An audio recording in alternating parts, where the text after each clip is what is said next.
Hello everyone, स्वागत है हमारे YouTube channel am teaching option में। अगर आप हमारे चैनल पर नए हो तो हमारे चैनल को प्लीज़ सब्सक्राइब करो और शुरू से अंत तक ज़रूर देखो। तो हम आज आए हैं एक बहुत इंपॉर्टेंट टॉपिक के साथ जिसका नाम है अलजेब्रिक एक्सप्रेशंस। तो वीडियो शुरू करने से पहले हमारे वीडियो को लाइक तो कीजिए।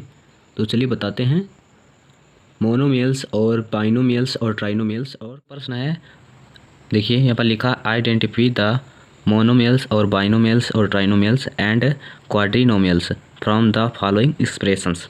मोनोमियल्स किसे कहते हैं?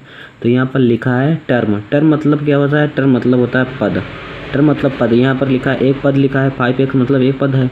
यहाँ पर एक्स वाई लिखा है तो एक ही पद में लिखा है, एक ही पद में लिखा है। कितना पद में? एक ही पद में। यहाँ पर लिखा है 5x² लिखा है तो ये सब एक ही पद में लिखा है। यहाँ पर लिखा है मोनोमियल्स, ये आपको याद रखना है। और बाइनो मतलब क्या होता है? बाइनो मतलब दो होता है, दो पद। और ट्राइनो मतलब तीन पद। क्वाड्री मतलब क्या होता है? यहाँ पर 4 माना जाता है, 4 पद माना जाता है, चतुर्पद कहते हैं। देखिए यहाँ पर लिखा है x² प्लस y² लिखा है तो यहाँ पर एक पद ये हो गया, एक पद ये, दोनों को आपस में जोड़ा गया है।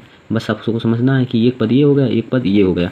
फिर ट्राइनो मतलब क्या होता है? ट्राइनो मतलब लिखा है 3x plus y plus z लिखा है तो ये एक पद ये हो गया, एक पद ये, एक पद ये, तो इसे कह सकते हैं।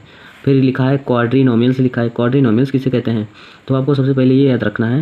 यहाँ पर जैसे लिखा है x² plus y plus z फिर प्लस 3xyz ये लिखा है तो एक पद ये हो गया, फिर दूसरा पद ये, तीसरा पद ये और चौथा ये, तो इसे हम क्वाड्रिनोमियल्स कहते हैं। क्या कहते हैं? क्वाड्रिनोमियल्स।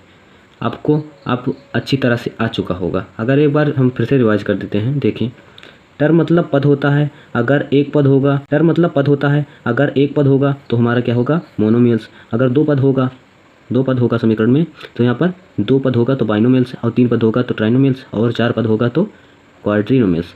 तो इसका आप ये टर्म वाला तो जान गए। तो चलिए आपको बताते हैं ऐड के बारे में, किसके? एक्सप्रेशन के ऐड के बारे में। तो देखिए क्वेश्चन पहला हमारा दिया है -23xy x² -23x², फिर प्लस 12x प्लस 3, फिर यहाँ पर एंड है, एंड 16x² -9x -8। अब इसको क्या करना है? हमको जोड़ना है। क्या करना है? जोड़ना है। हम जोड़ेंगे इसको, यहाँ से हम प्लस का चिन्ह लगा देंगे, यानी कि जोड़ना है हमको। फिर जब 3 और प्लस माइनस होगा तो क्या होगा? प्लस माइनस माइनस ही होगा। क्या होगा? प्लस माइनस माइनस होता है तो यहाँ पर माइनस होगा। तो अगर 3 में से 8 घटेगा तो यहाँ पर -5 आएगा। क्या आएगा? -5।